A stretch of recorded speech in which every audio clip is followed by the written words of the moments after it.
Selamat malam, salam sejahtera dalam Tuhan Yesus Kristus. Seperti biasa kita akan merekam satu video di mana satu ibu, ya seperti biasa orang Islam memakai ayat Alkitab untuk mencocok-cocokkan pemikiran mereka dan dengan iman mereka. Mereka beranggapan bahwa Alkitab berbicara tentang nabi mereka, tentang apa yang tertulis di dalam kitab mereka, padahal sebenarnya Alkitab justru tidak berbicara sama sekali tentang kitab mereka, tetapi mereka selalu pakai ilmu mencocok-cocok logika sehingga mereka bilang, dan ibu ini bilang di dalam Yohanes pasal 17 ayat 3 tentang Yesus mengucapkan atau mengajarkan tentang dua kalimat syahadat, padahal di dalam Injil Yohanes 17 tidak berbicara sedikit pun tentang nabi mereka, tentang pengajaran tentang mereka, tapi Yesus sedang berdoa untuk para murid. Kita lihat videonya. Di dalam Injil Yohanes tertulis bahwa Yesus mengajarkan dua kalimat syahadat. Yesus mengajarkan dua kalimat syahadat. Ya, ini seperti sesuatu yang bersaksi dusta. Ya, terlihat.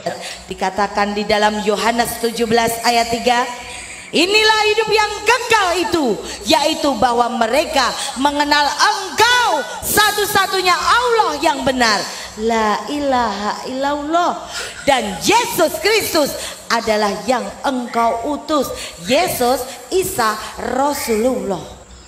Dari sini kita sudah bisa menjelaskan atau mendengar bahwa Allah mengutus Yesus dan bukan mengutus Muhammad. Jadi kalau mereka mengaku bahwa Muhammad diutus oleh Tuhan, penjelasan ibu ini sangat jelas bahwa Allah mengutus Yesus Kristus dan bukan mengutus Muhammad. Dan di dalam Yohanes 17 ayat 3, Yohanes 17 ayat 3 ini, inilah hidup yang kekal itu, yaitu bahwa mereka mengenal Engkau satu-satunya Allah yang benar dan mengenal Yesus Kristus yang telah Engkau utus. Tidak berbicara tentang dua kalimat syahadat di situ, tetapi berbicara tentang Allah yang mengutus Yesus Kristus datang ke dalam dunia untuk membebaskan manusia. Kita lihat dulu perikop dari bagian ini.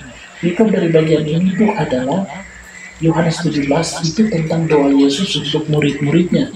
Ya, Yohanes 17 ayat 1-26. Demikian kata Yesus, lalu ia menghadap ke langit dan berkata, Bapa, telah tiba saatnya, permuliakanlah anakmu, supaya anakmu mempermuliakan engkau.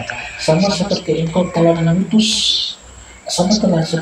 memberikan kepadanya kuasa atas segala yang hidup, demikian pula ia akan memberikan hidup yang kekal kepada semua yang telah engkau berikan kepadanya. Inilah hidup yang kekal itu, yaitu bahwa mereka, ini mengenal Yesus Kristus yang telah engkau utus. Mengenal Yesus Kristus yang telah engkau utus. Tidak ada sedikit pun berbicara tentang dua kalimat syahadat di situ. Ya, lanjut. Ini kalimat syahadat pada zaman Isa. Ini kalimat syahadat pada zaman Isa. Ini tidak benar. Yesus Kristus yang kami percaya berbeda dengan Isa yang tertulis di dalam Al-Quran. Dikatakan, la ilaha illallah, Engkau satu-satunya Allah yang benar, dan Yesus Kristus adalah utusannya. Kita sudah bisa lihat bahwa mereka memakai Alkitab mencocok-cocokkan lagi, ya, pakai ilmu mencocok logi untuk membenarkan, mendukung mereka tentang Muhammad. Padahal sama sekali Alkitab dalam ayat itu tidak berbicara sedikit pun tentang dua kalimat syahadat itu. Ya, tapi itulah mereka. Mereka selalu mencocok-cocok logikan Alkitab karena tidak ada bahan lain lagi yang mau dibahas. Pasti yang dibahas adalah Alkitab. Ya, inilah para mualaf. Mereka kurang pede dengan iman mereka, sehingga apa yang mereka bahas, ya mereka membahas iman sebelumnya. Ya, mualaf ini, tapi kok yang menjadi pertanyaannya adalah orang Islam percaya bahwa mereka mengajarkan sesuatu yang benar, padahal sebenarnya mereka bersaksi dusta. Tuhan memberkati kita semua kiranya. Yang jelas bahwa Yohanes 17 bukan berbicara tentang dua kalimat syahadat, tetapi berbicara tentang doa Yesus kepada para muridnya ketika mereka akan melakukan pelayanan mereka nanti dalam memberitakan Injil, supaya mereka dipelihara oleh Bapa di surga. Tuhan memberkati kita dan memelihara kita. Shalom.